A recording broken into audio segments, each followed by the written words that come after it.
José Manuel Fernandes, bom dia. A Europa e os Estados Unidos estão a um sopro de se enfrentarem numa guerra. Quer dizer, apesar de tudo, creio que não. Já estiveram mais... Para ser franco, já estiveram mais perto. Mais perto?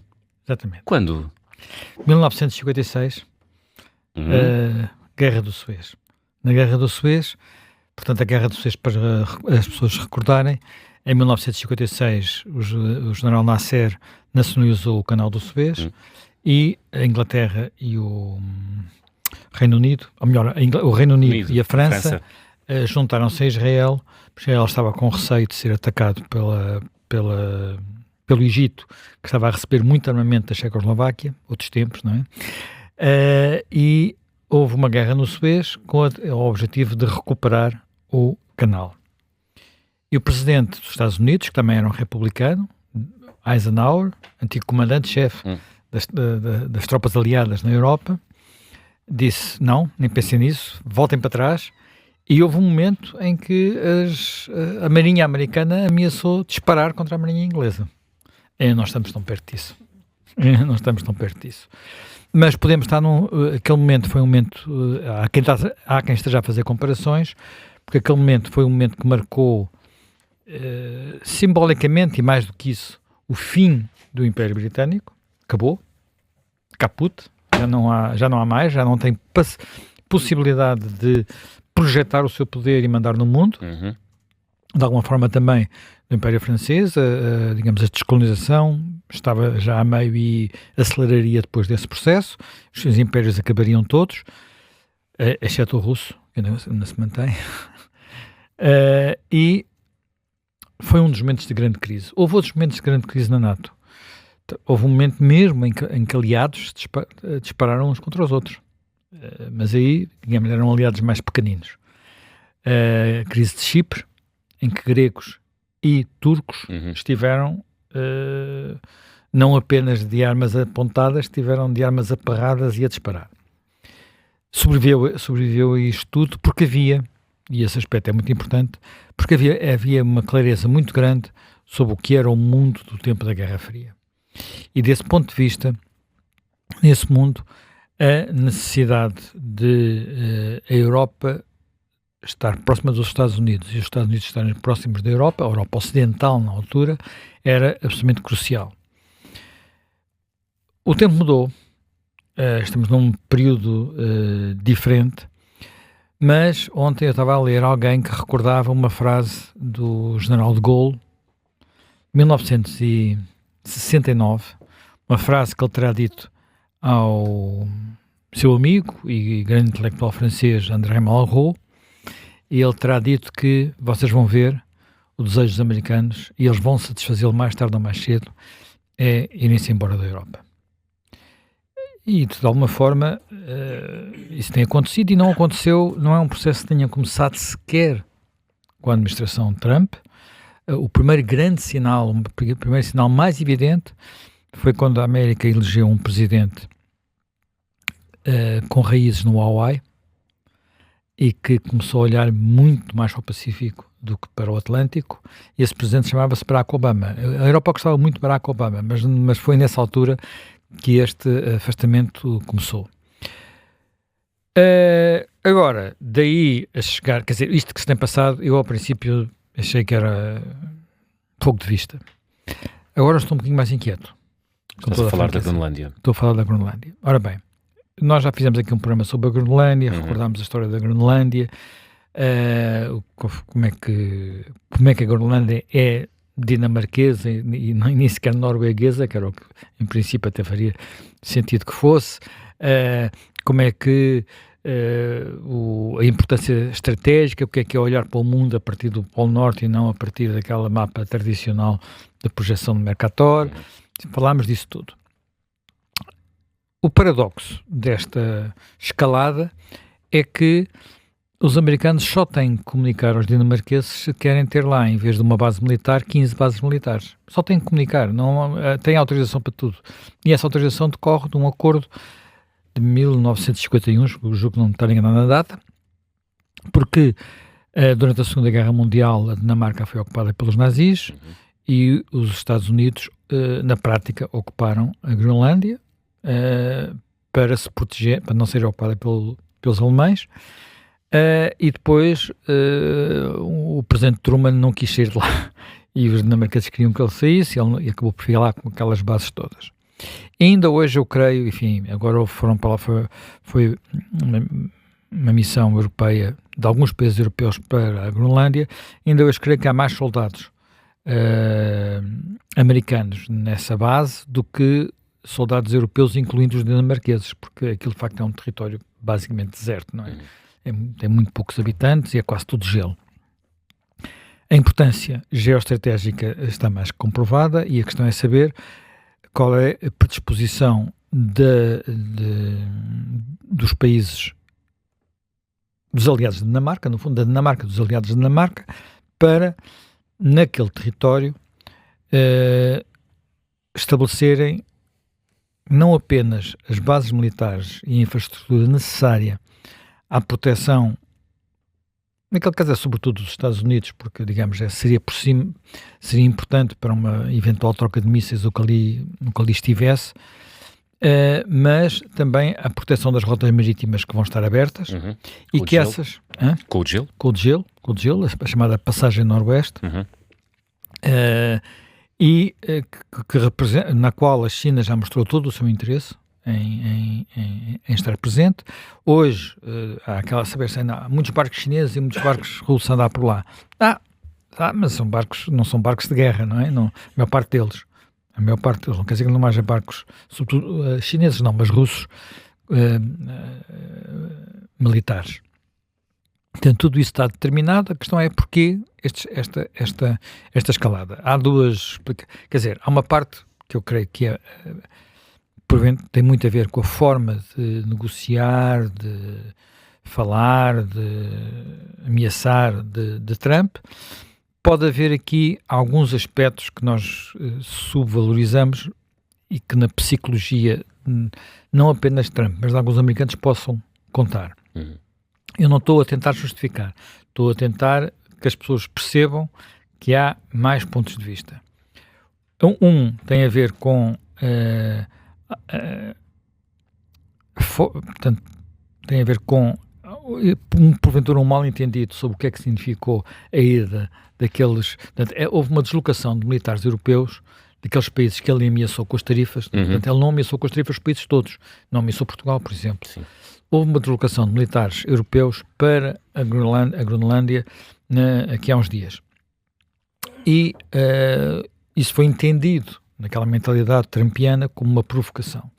Quando a intenção aparente era então vamos lá ver se a gente responde a esta preocupação do Trump, que consideramos que tem razão de ser, e portanto vamos mandar uma missão para preparar, ver o que é necessário, o que é que não é necessário, e mandar umas pessoas para lá. Bem, ele ameaçou o Reino Unido, há um soldado do Reino Unido, há um soldado no Reino Unido na Noruega. Depois há outro aspecto que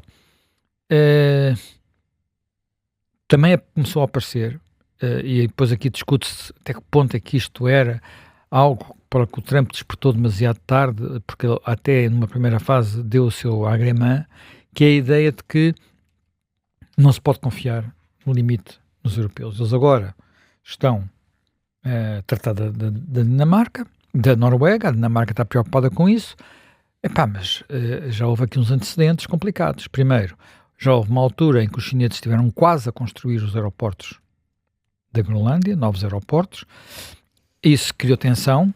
A Dinamarca acabou por aumentar o subsídio e, portanto, foram empresas europeias que foram construir os aeroportos na Dinamarca, mas isso nem sequer ficou completamente, foi considerado pelos groenlandeses, é um nome difícil de dizer, pelos groenlandeses, que são, na sua maioria, inuites, esquimós, descendentes dessas comunidades, como uma ingerência colonial. Há imensas, nós não temos ideia, mas há uma memória traumática da forma como a Dinamarca tratou os inuites. Mas traumática mesmo, quer dizer, só neste século é que a Dinamarca reconheceu que, por exemplo, tinha esterilizado, Sim. sem avisar, mulheres inuites. Portanto, ações daquelas que nós hoje até nos arrepiamos. Quer dizer, não estamos a falar de introduzir aqueles aparelhos que impedem que se tem que no fundo, as gravidezes, sem avisar. E outras questões, tem a ver, muitas outras questões com a língua, com as escolas, com o ensino, enfim. Esse é um período que está ultrapassado, mas não desapareceu da memória. E, portanto, todos os partidos, há basicamente 3 partidos na Groenlândia, todos querem a independência. E há aqui um receio, uma independência da Groenlândia é para irem para o lado dos chineses, que estão com vontade de entrar, ou a Dinamarca vai continuar a proteger aquilo, porque a Dinamarca, se eles quiserem independência, já vai dar. E há aqui outro precedente, que pode, na mentalidade, estou sempre a explicar o que é que pode ser a mentalidade, porque nós às vezes só vemos o fogo de vista, que é uma coisa que apareceu também, que é Chagos. O que é Chagos? Chagos é um arquipélago no meio do Pacífico, no meio do Índico, onde o anterior governo britânico tinha iniciado um processo negocial com a Maurícia para, portanto, eventualmente entregar aquilo à Maurícia. Este governo, do Starmer, resolveu entregar aquilo à Maurícia e há de ser entregue. É uma coisa que no Reino Unido super controversa. A maior parte dos, digamos, da direita britânica, conservadores, Reform, e mesmo muita gente do Partido Trabalhista achou que é um disparate absoluto. Por detalhe, o que é que existe nas Ilhas de Chagos? Porventura, uma das principais bases dos Estados Unidos, que é a base Diego Garcia. Nós estamos sempre a ouvir falar da base Diego Garcia. É aquela, habitualmente, nos B-52, quando é necessário alguma coisa na zona do Golfo. Portanto, é uma base estratégica, não é como as nossas lajes já estão assim um bocadinho menos utilizadas. Diego Garcia não é assim. Ora bem, na cabeça de, provavelmente, alguém na Casa Branca, são capazes de ter dito, fazem-nos o mesmo, a gente hoje em dia confia neles e amanhã... Notícias de que ele concordou. Não, isso é verdade, ele concordou inicialmente. Donald Trump. Porque houve ali uma... E que de repente agora virou um bocadinho a agulha. Como ele, aliás, faz sempre. Como ele faz muitas vezes, estou a dizer isto. Ele, no princípio, até concordou, o que deixou algumas pessoas no Reino Unido um bocadinho desazadas, mas também tinha a ver com algo que era a relação com Starmer, achar que não podia... fazer bullying a todos e ter ali um mais... Portanto, havia ali tudo aquilo, mas tudo isto é muito caótico. Tudo é absolutamente caótico. Ora bem, há um último aspecto que nós também raramente referimos, que é, em princípio, havia um acordo já feito relativamente às tarifas com a Europa, que foi um acordo controverso, assinado em julho do ano passado. Muita gente na Europa contestou, para não ser aquela tarifa máxima, e portanto ficou ali uma coisa no meio. Esse acordo entrou imediatamente em vigor do lado dos Estados Unidos e não entrou ainda do lado da Europa. O que significa que nestes meses os Estados Unidos têm estado numa posição desvantajosa relativamente à Europa, porque há muitas coisas que se mantiveram ainda do lado europeu, que ainda aquilo nem sequer tinha chegado ao Parlamento Europeu. Isto tem muito a ver com o processo de decisão Aliás, europeu. Está agora no Parlamento Europeu e foi suspensa a votação na sequência desta crise. Claro, na sequência desta crise. Portanto, é evidente que não estou a dizer que isto justifica o que quer que seja, isto não justifica, sim. Não justifica nada. Só estou a dizer que há às vezes muitas pequenas areias nestas engrenagens que nós não estamos a ver. E é bom vê-las para tentarmos ver como é que saímos daqui. Porque a forma de sair daqui, às vezes nós somos um bocadinho, quer dizer, eu gostava que fosse tudo um bocadinho mais fácil. E porquê é que eu estou a dizer isto? Por um lado, o que é que está em cima da mesa neste momento? Está em cima da mesa uma ameaça de Trump de colocar tarifas agora são de 10% e depois são de 25% a partir daqui a uns meses.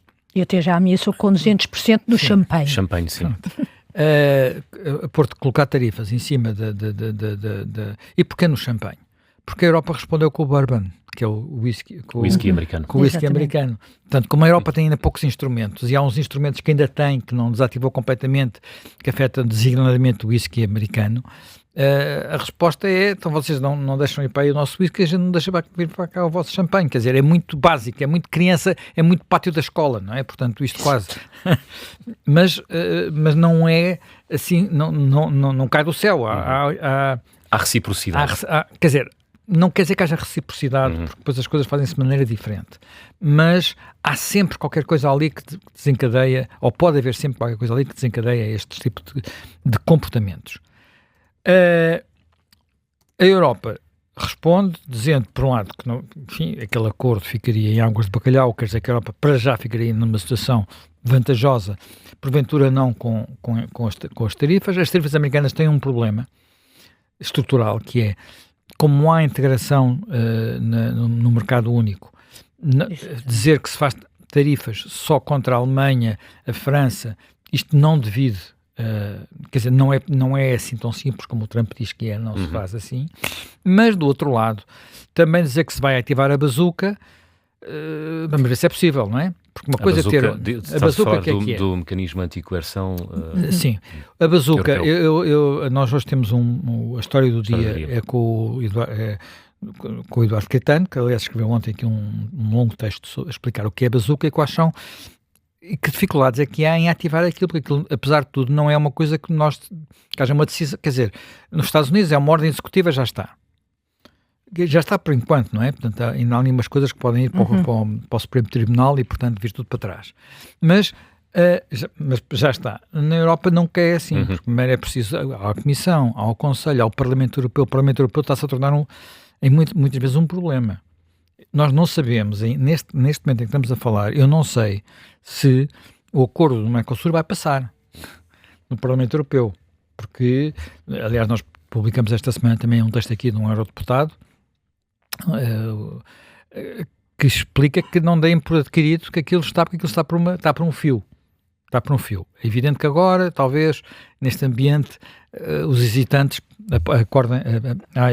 aprovem o acordo. Portanto, nós temos estas dificuldades. Esta relação não é uma relação equilibrada e de forma nenhuma, porque de um lado decide-se depressa e tem-se instrumentos para decidir. Do outro lado, não se decide. Mas agora, atenção, as decisões que um lado e outro toma magoam os dois. Exato. Magoam os dois. E aqui pode haver, de repente, uma crise complicada, porque isto tem a ver... A economia americana tem grandes pontos fortes, mas tem também muitas fragilidades, nomeadamente o tamanho da sua dívida. Exatamente. Que a maior parte dela está na Europa. É evidente que a Europa não vai de repente deitar a dívida fora, apesar de ontem já ter havido um movimento da parte do Fundo Soberano da Noruega. Mas o Fundo Soberano... E da Dinamarca. A Dinamarca também. Tem vendido títulos, não é? Já vendeu no finais do ano passado e está vendido no início deste ano. Mas a maior parte é privados, não é? São fundos privados, fundos Exatamente. de pensões, e os fundos de pensões não querem perder dinheiro. Fundos de pensões públicos. Sim, mas não querem perder dinheiro, nem podem perder dinheiro. Nem podem perder dinheiro, não podem fazer de repente o patriotismo começar a fazer isso. Porque depois tem outras consequências que podem ser, quer dizer, uma espécie de cascata que não sabemos onde é que vai acabar. Está aqui muitos problemas nesta relação.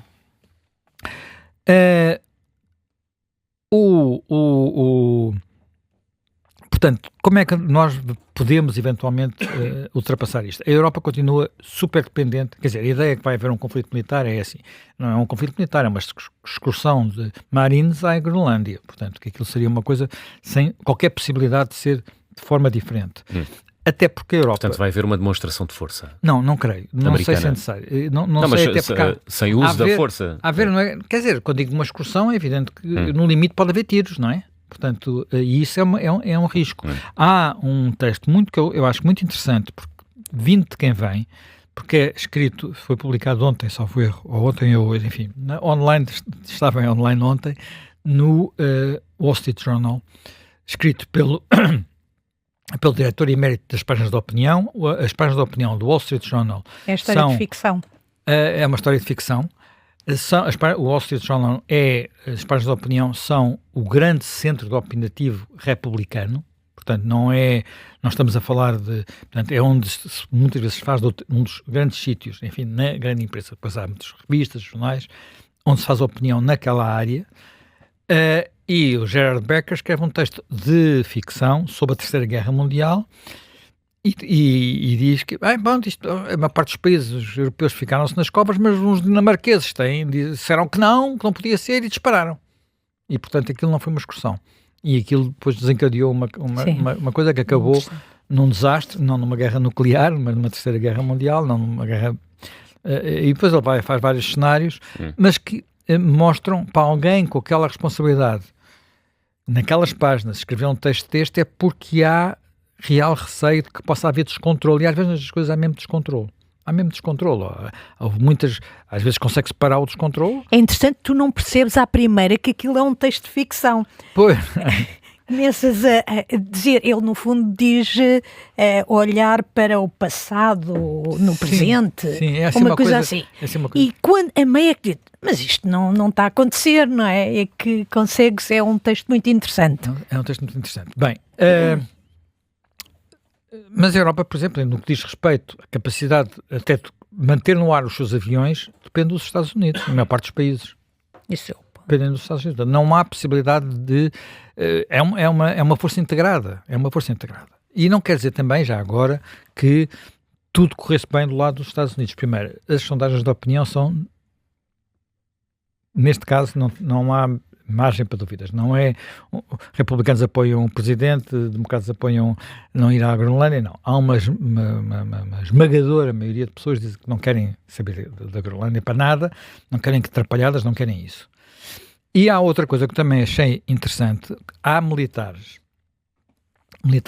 responsáveis, nomeadamente um antigo comandante da NATO na Europa, portanto um general de 4 estrelas, enfim, já não está no ativo, que, porque houve já outros militares que disseram isso, que disseram, porque lhes perguntaram o que é que fazia se lhe dessem a ordem de invadir a Dinamarca.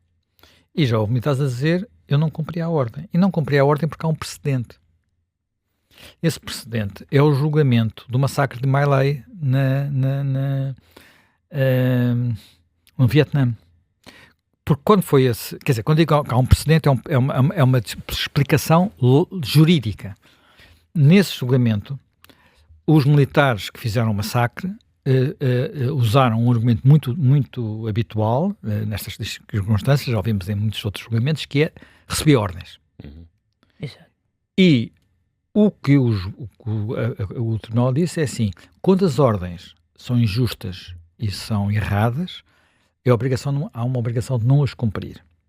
Portanto, há aqui, e isto não quer dizer, que é evidente, e os militares americanos estão obrigados, juram a Constituição e a obediência ao chefe de Estado, ao chefe Supremo. Mas há, portanto, aqui um espaço em que, de repente, há militares a falarem disto. Não quer dizer que isto vai acontecer. Não creio que vai acontecer. Como digo, não creio que vai acontecer. Mas o simples facto de ser invocado... dos americanos no Afeganistão, não é? Sim. O simples facto de ser invocado, penso eu, pode ser significativo. E ser invocado por figuras que não são figuras secundárias, são figuras relevantes.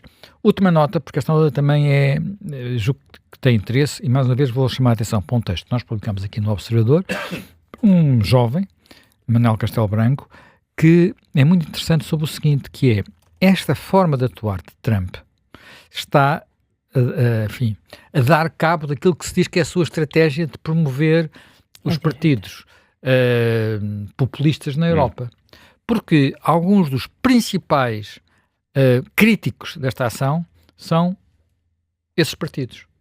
O Reform, o Reino Unido, portanto, e estamos a falar de Nigel Farage, que era o amigo de Donald Trump, Jordan Bardella, o atual líder da frente da Rassemblement National francês, fez declarações fortíssimas ontem, a pedir a bazuca o mais depressa possível.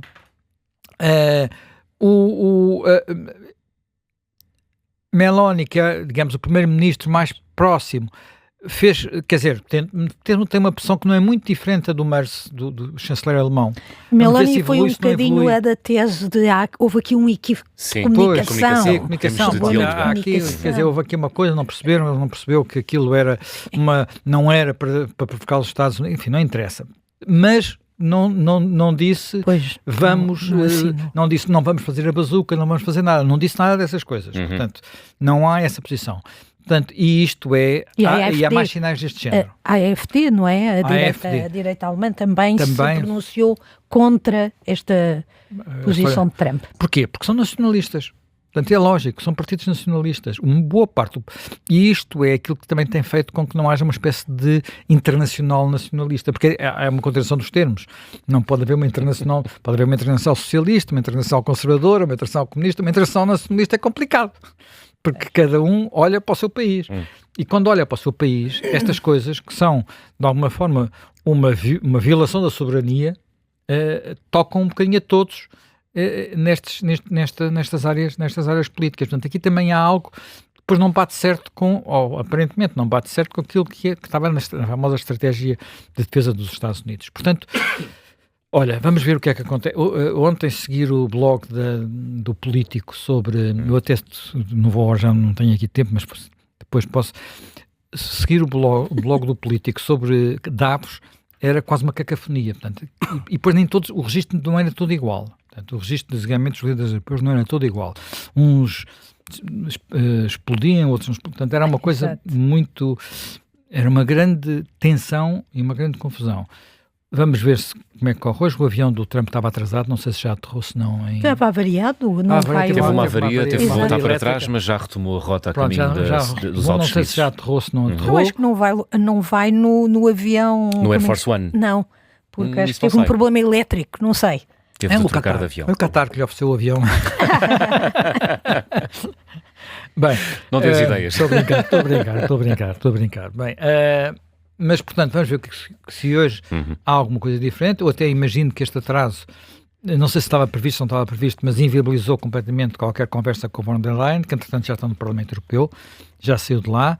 Ontem houve mais alguns episódios, de puro bullying, quer dizer, e ao tempo reveladores. A carta de Trump ao primeiro-ministro da Noruega é surreal. Quer dizer, eu antes era um homem da paz, mas agora não me deram o prémio Nobel, já não me sinto tão obrigado. A revelação das mensagens trocadas com Macron e com o secretário-geral da NATO é ao mesmo tempo reveladora e perturbadora, porque também mostra, e depois é outro tema que a gente pode falar aqui, também mostra uma certa, às vezes, aquilo que... Porque não é só o Trump que está a falar para o seu eleitorado. Os líderes europeus também estão a falar para os seus eleitorados. Portanto, também há um lado de espetáculo naquilo que eles estão a fazer. Também há um lado de espetáculo naquilo que se está a fazer do lado europeu. Portanto... É política. É política, não é? Só que às vezes a política, quando fica muito condicionada pelo cálculo de curto prazo, tem custos, não é?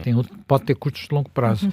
E desse ponto de vista, a ideia, por exemplo, o discurso de ontem da von der Leyen a dizer que o mundo está a voltar-se para a Europa, eu nem sei bem como é que é, quer dizer, o que é que posso pensar sobre isso, não é? Quer dizer, será que ela acredita realmente no que está a dizer?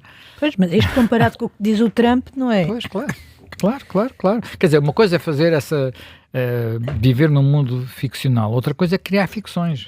Pois, exato. Bem, já me estendi um pouco mais e está tanta coisa interessante.